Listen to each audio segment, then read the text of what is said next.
امر بیل باب 23۔ مجھے زارا مسعود کہتے ہیں۔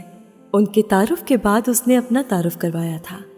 جہانگیر ماز نے اسے خاصی گہری نظروں سے دیکھا۔ یہ جان کر خاصا افسوس ہوا۔ میرا خیال تھا آپ کو کچھ اور کہتے ہوں گے۔ زارا نے دلچسپی سے انہیں دیکھا۔ مثلاً کیا کہتے ہوں گے؟ کس زبان میں؟ اردو میں یا انگلش میں؟ جہانگیر نے اس کی مسکراہٹ کے جواب میں اتنی ہی خوبصورت مسکراہٹ پاس کی تھی۔ دونوں میں، اردو میں دلربا، دل نشین، دلکش، مہوش، اور انگلش میں اس کی مسکراہٹ اور گہری ہو گئی۔ Helen of Troy, Cleopatra, moon گارس نیمف، سنتھیا، پرنسس۔ جہانگیر کی فہرست اور لمبی ہو جاتی اگر زارا کے حلق سے بے اختیار ایک کہکہا نہ نکلتا۔ ویری فلیٹرنگ، اس نے ہنستے ہوئے جہانگیر سے کہا۔ یکدم ہی جہانگیر میں اس کی دلچسپی بڑھ گئی تھی۔ خوبصورت عورت کی تعریف نہ کرنا ظلم ہے، اور میں بہرحال ظالم نہیں ہوں۔ شراب کا گلاس دوسرے ہاتھ میں منتقل کرتے ہوئے اس نے زارا کی بات کا جواب دیا۔ ایک دن میں کتنی عورتوں کو اس ظلم سے بچاتے ہیں؟ جہانگیر اس کی بات پر بے اختیار مسکرایا۔ دن میں نہیں، صرف رات کو۔ دن میں آفس ہوتا ہوں، البتہ رات کو پارٹیز میں یہی کام کرتا ہوں۔ جہانگیر ماس اس رات پہلی بار زارا سے کراچی کے ایک ہوٹل میں ملا تھا۔ وہ وہاں ایک فیشن شو اٹینڈ کرنے آیا تھا اور زارا ماڈلز میں سے ایک تھی۔ شو کے بعد ڈنر کے دوران ایک دوست نے ان دونوں کو ایک دوسرے سے متعارف کروایا۔ زارا کو پہلی ہی نظر میں وہ اچھا لگا تھا، اور اس کے ساتھ ہونے والی گفتگو کے آغاز نے اس کی دلچسپی کو کچھ اور بڑھا دیا۔ جہاں تک جہانگیر کا تعلق تھا تو اسے ہر خوبصورت عورت میں دلچسپی پیدا ہو جاتی تھی، اور زارا کے لیے بھی اس نے ایسی ہی دلچسپی محسوس کی تھی۔ پارٹیز میں اس کے علاوہ اور کیا کرتے ہیں؟ زارا نے اس کے ساتھ گفتگو کا سلسلہ بڑھاتے ہوئے کہا۔ یہی کرتا ہوں جو اس وقت کر رہا ہوں۔ اور اس وقت آپ کیا کر رہے ہیں؟ آپ کا کیا خیال ہے اس وقت ہم کیا کر رہے ہیں؟ جواب دینے کے بجائے اس نے زارا سے سوال کیا۔ ہم باتیں کر رہے ہیں۔ آپ باتیں کر رہی ہوں گی، میں باتیں نہیں کر رہا۔ تو آپ کیا کر رہے ہیں؟ میں رومانس کر رہا ہوں، اس نے کمال اعتماد سے کہا۔ چند لمحوں کے لیے زارا اس کا چہرہ دیکھ کر رہ گئی، پھر بے ساختہ ہنسی۔ تو آپ رومانس کر رہے ہیں؟ بالکل، ہر خوبصورت عورت سے رومانس کرتے ہیں، اس بار زارا نے بڑے انداز سے کہا۔ نہیں، جن سے نہیں ملتا ان سے نہیں کرتا۔ وہ اس کی بات پر ایک بار پھر ہنسی۔ آپ خاصی دلچسپ باتیں کرتے ہیں۔ فورن سروس والوں کا سینس آف ہیومر خاصا اچھا ہو گیا ہے۔ فورن سروس والوں کی اور بھی سینسز خاصی اچھی ہو گئی ہیں، صرف موقع ملنے کی بات ہے۔ اچھی ماڈلنگ کرتی ہیں آپ۔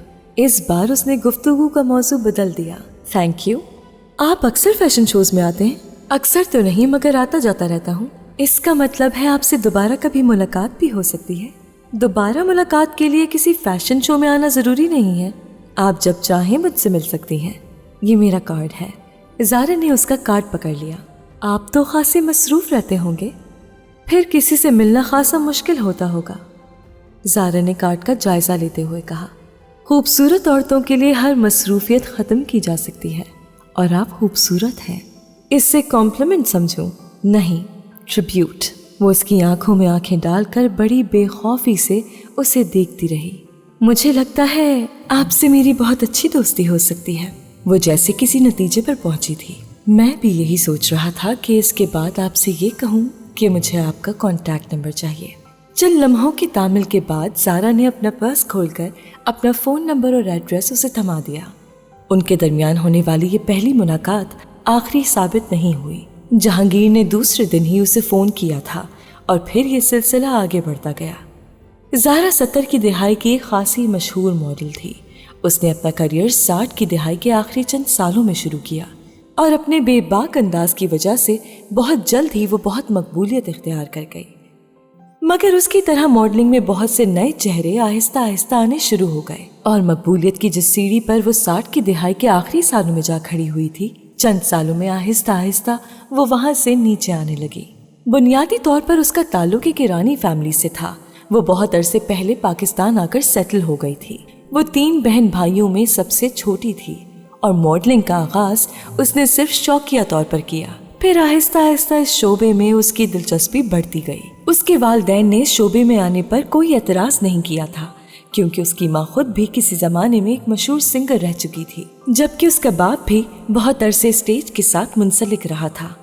ماڈلنگ کے شعبے میں آنے کے کچھ عرصے کے بعد اس کے والدین کا انتقال ہو گیا۔ اس سے بڑے دونوں بھائی بہن کی شادی ہو چکی تھی اور وہ دونوں ہی انگلینڈ میں تھے۔ مالی طور پر اسے اس شعبے سے منسلک ہونے کی کوئی ضرورت نہیں تھی، کیونکہ اس کے والدین اس کے لیے وراثت میں اچھا خاصا ترکہ چھوڑ گئے تھے۔ اس کے زیادہ رشتہ دار امریکہ اور یورپ میں سیٹل تھے۔ پاکستان میں صرف چند ایک ہی تھے جنہیں وہ اپنا رشتہ دار کہہ سکتی تھی، مگر وہ بھی بہت قریبی نہیں تھے۔ خود وہ اس حد تک اس ماحول میں رچ بس چکی تھی کہ اس کے لیے پاکستان چھوڑ کر جانا آسان نہیں رہا تھا، کیونکہ یہاں وہ اپنی ایک شناخت بنا چکی تھی اور مقبولیت یا شہرت کا مزہ چکھنے کے بعد مکمل طور پر اس سے قطع تعلق کرنا خاصا دشوار کام تھا۔ اس لیے زارا نہ صرف ایران یا اپنے بہن بھائی کے پاس نہیں گئی، بلکہ وہ ماڈلنگ کے شعبے کے ساتھ منسلک رہی۔ ابتدائی طوفانی قسم کی شہرت کے بعد آہستہ آہستہ اس کا جادو اس وقت ختم ہونے لگا جب بہت سی دوسری لڑکیاں بھی اس شعبے میں آنے لگیں، اور ان کم عمر لڑکیوں نے نہ صرف اس کی مارکیٹ ویلیو کو اچھا خاصا متاثر کیا، بلکہ اس کی مقبولیت میں بھی کافی کمی ہو گئی۔ کسی دوسری ماڈل کی طرح ڈپریشن یا فرسٹریشن کا شکار ہونے کے بجائے زارا نے حقیقت پسندی سے حقائق کو تسلیم کیا۔ وہ جان گئی کہ اب وہ زیادہ دیر کیمرے کے سامنے نہیں رہ سکتی۔ وہ اپنی پروفیشنل اور گلیمرس لائف کے اختتام پر کھڑی تھی، اور اب اسے کیا کرنا تھا؟ شادی کر کے اس فیلڈ سے الگ ہو جانا تھا۔ اور جن دنوں جہانگیر ماس سے اس کی ملاقات ہوئی، ان دنوں وہ شادی کے بارے میں نہ صرف فیصلہ کر چکی تھی، بلکہ شناسا مردوں کو اس سلسلے میں جانچ اور پرکھ بھی رہی تھی۔ جہانگیر ماس کو بھی اس نے انہی نظروں سے دیکھا تھا، جبکہ خود جہانگیر ماس کے نزدیک اس رات اس سے ہونے والی ملاقات بہت زیادہ اہمیت نہیں رکھتی تھی۔ اس نے زارا مسعود کو بھی ان بہت سی دوسری عورتوں کی طرح ہی لیا جن سے اس کی دوستی تھی اور جنہیں وہ وقت گزاری کے لیے استعمال کیا کرتا تھا۔ فورن سروس میں آنے کے بعد ابھی وہ فورن آفس میں کام کر رہا تھا اور اپنی پہلی باقاعدہ پوسٹنگ کا منتظر تھا۔ 27 سال کا نوجوان، ہینڈسم اور ایک بہت اونچے خاندان سے تعلق رکھنے والا یہ آفیسر اپنی ساری خوبیوں اور خامیوں سے نہ صرف واقف تھا، بلکہ اپنے ہتھیاروں کو بر وقت اور پوری مہارت سے استعمال کرنے میں بھی ماہر تھا۔ اپنے لمبے اور شاندار کریئر کے آغاز پر ہی وہ ایسی سرگرمیوں میں انوالو ہونا شروع ہو گیا تھا جن میں انوالو ہونے کے لیے خاصے دل گردے کی ضرورت ہوتی ہے۔ بیرون ملک تعلیم حاصل کرنے کے دوران اقدار کا جو نیا سیٹ اپ اس نے اپنے لیے منتخب کیا تھا، فورن سروس میں آنے کے بعد اس نے ان پر باقاعدہ طور پر عمل درآمد شروع کر دیا تھا۔ اس کے نزدیک کوئی بھی چیز اس کے کریئر سے بڑھ کر نہیں تھی، نہ کوئی خونی رشتہ اسے جذباتی کرتا تھا، اور نہ ہی دنیا میں کوئی دوسری ایسی چیز تھی جس کے بغیر وہ رہ نہ سکتا ہو، سوائے روپے کے۔ جہانگیر ماس کے نزدیک زندگی ایک بہت ہی ریشنل اور منطقی چیز تھی، اور اس میں کامیاب ہونے کی خواہش رکھنے والوں کے لیے بھی 2 خصوصیات کا اپنے اندر رکھنا ضروری تھا۔ اس کے نزدیک اخلاقیات کی وہی اقدار تھیں جو اس نے اپنی زندگی کے لیے منتخب کر لی تھی۔ وہ کسی بھی کام کو اس کے اچھے یا برے ہونے کی بنیاد پر نہیں کرتا تھا۔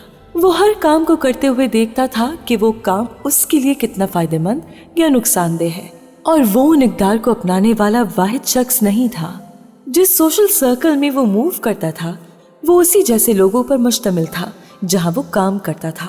وہاں کے لوگوں کا کوڈ آف ایتھکس بھی اس سے ملتا جلتا تھا، اور اس کے لیے اپنے خاندان میں اس کے بڑے بھائی انہی اصولوں اور نظریات پر عمل پیرا تھے جنہیں اب وہ اپنانے کی کوشش کر رہا تھا۔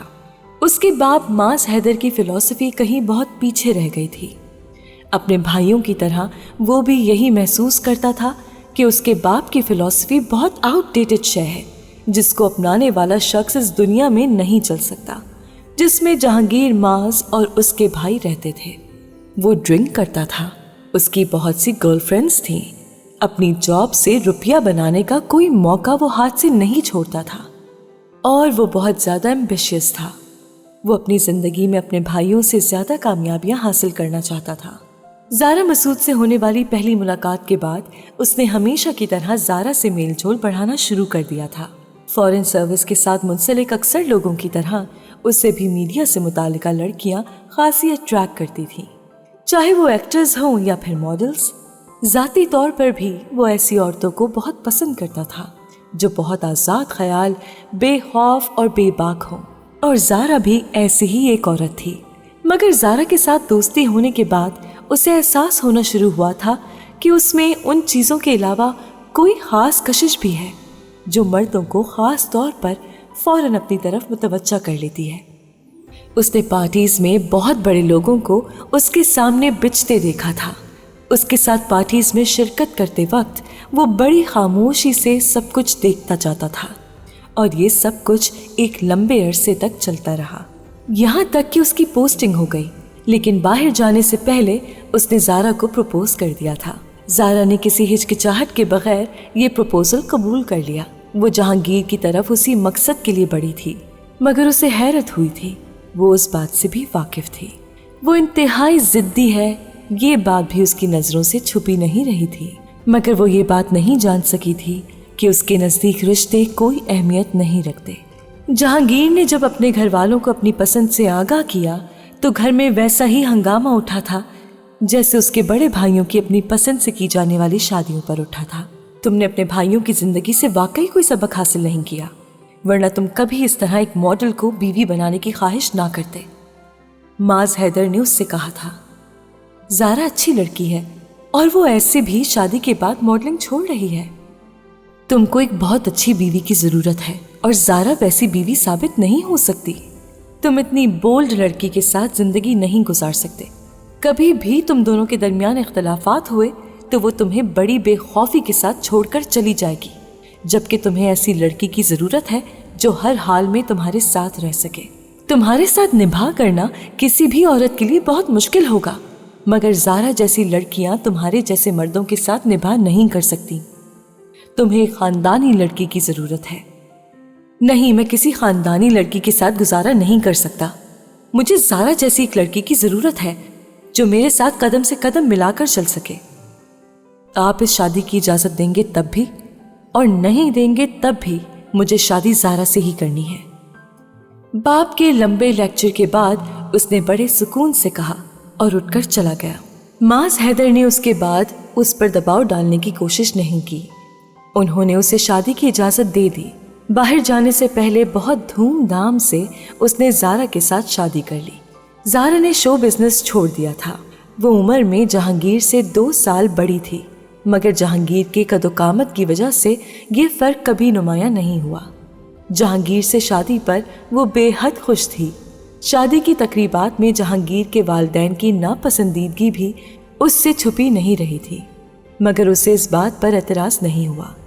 وہ جانتی تھی کہ جہانگیر کے بجائے کوئی دوسری فیملی بھی اپنے بیٹے کی ایک ماڈل گرل سے شادی کرنے پر اسی طرح اعتراض کرتی، مگر وہ مطمئن تھی کہ شوبز کو چھوڑنے کے بعد آہستہ آہستہ جہانگیر کی فیملی اسے قبول کر لے گی۔ شادی کے بعد وہ جہانگیر کے ساتھ انگلینڈ چلی آئی تھی۔ جہانگیر یہاں آنے کے بعد اپنی جاب میں مصروف ہو گیا تھا۔ لندن میں جہانگیر کی مصروفیات بہت زیادہ تھیں، مگر اس کے باوجود تفریح کا کوئی موقع ہاتھ سے جانے نہیں دیتا تھا۔ وہ زارا کے ساتھ ان تقریبات میں جاتا رہتا جس میں اسے مدعو کیا جاتا۔ زارا کو کراچی اور یہاں کی زندگی میں زیادہ فرق محسوس نہیں ہوا تھا۔ وہاں بھی اسی طرح ہر رات کسی نہ کسی تقریب میں شرکت کرتی رہتی، اور یہاں بھی وہ کوئی شام بیکار نہیں گزارتی تھی۔ بس فرق یہ تھا کہ وہاں وہ اپنے حوالے سے جانی جاتی تھی، اور یہاں وہ جہانگیر کے حوالے سے، اور اسے جہانگیر کے حوالے سے جانے جانا زیادہ اچھا لگتا تھا۔ اس شام بھی وہ جہانگیر کے ساتھ پاکستانیوں کی طرف سے آرگنائز کی جانے والی تقریب میں شریک ہونے کے لیے تیار ہو رہی تھی، جب جہانگیر نے اس سے کہا، آج اس پارٹی میں تمہیں ایک آدمی سے ملواؤں گا، سعید سبحانی۔ ہوٹل انڈسٹری میں بہت بڑا نام ہے، نہ صرف پاکستان میں بلکہ امریکہ میں بھی بہت سی اسٹیٹس میں ہوٹل چلا رہا ہے۔ بیوی امریکن ہے، اس وجہ سے یہاں کی نیشنلٹی بھی ہے اس کے پاس۔ زارا نے کسی دلچسپی کے بغیر اس شخص کا تعارف سنا تھا۔ وہ اس وقت مسکارا لگانے میں مصروف تھی۔ میں اس آدمی کا ایک ہوٹل خریدنا چاہتا ہوں جو یہ کچھ عرصے تک بیچنے والا ہے۔ زارا کا ہاتھ رک گیا۔ جہانگیر، تم ہوٹل خریدنا چاہتے ہو؟ تم جاب چھوڑ رہے ہو؟ نہیں، تو پھر ہوٹل؟ سائیڈ بزنس کے طور پر؟